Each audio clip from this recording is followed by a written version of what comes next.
আমার বাড়িতে 10-12 দিন আগে আমার হুমকি দেয়, আমার মারি লেবু, আমার মেয়েদেরকে নিয়ে মারি লেবু। আমি এই জায়গায় কিভাবে থাকি আমাদের দেখাই চাইবো, আমার বাসা ভাঙবো, আমি এক কাপড়ে বাইরে করবো। আমি ভাবছি এটা ঝগড়া এবং ফোন করবো, অভিযোগ করছে আমার মেয়ে বলে, আমার মোবাইলে ভিডিও রেকর্ডিং আছে। আমার মেয়ে বলার সাথে সাথে আমি রাতে 12টা বাজে মেয়েদেরকে নিয়ে বাড়ি হয়ে যাই, আমার বাপের বাড়ি চলে যাই।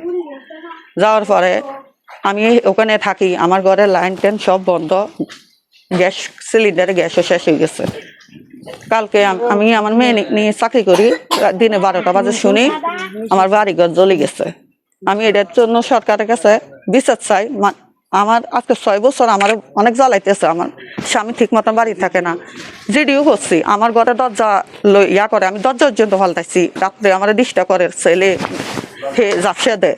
আমি এটা সমাজের কাছেও জানাইছি, সমাজের কাছে আমি বিচার পাই নাই। শেষ বাজারে গেছি, 10 জনে আমার ভাঙ্গি দিচ্ছে, ভাঙ্গি দেওয়ার পরে হেরা আমার হুমকি দিতে লেবু, এটা করবো হেরা করবো।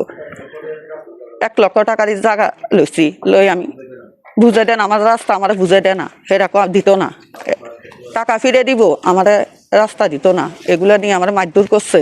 এর আগে আমি একটা জিডি করছি চট্টগ্রাম থানার, জিডি ফটোকপিও আছে। আমার মানে অনেক অত্যাচার করতেছে। আমি বাড়িতে একা থাকি, আমার বাড়িতে পুরুষ থাকে না, আমার স্বামী গাড়ি চালা।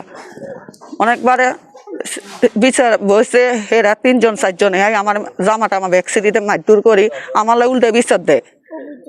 মানে আমার অনেক অত্যাচার করতেছে। আমার 3টা মেয়ে নিয়ে আমি বহুত ইয়া করছি। আমার স্বামী গাড়ি বিক্রি করছে, টাকা আনি দিচ্ছে, আমি কিস্তি উঠেছি।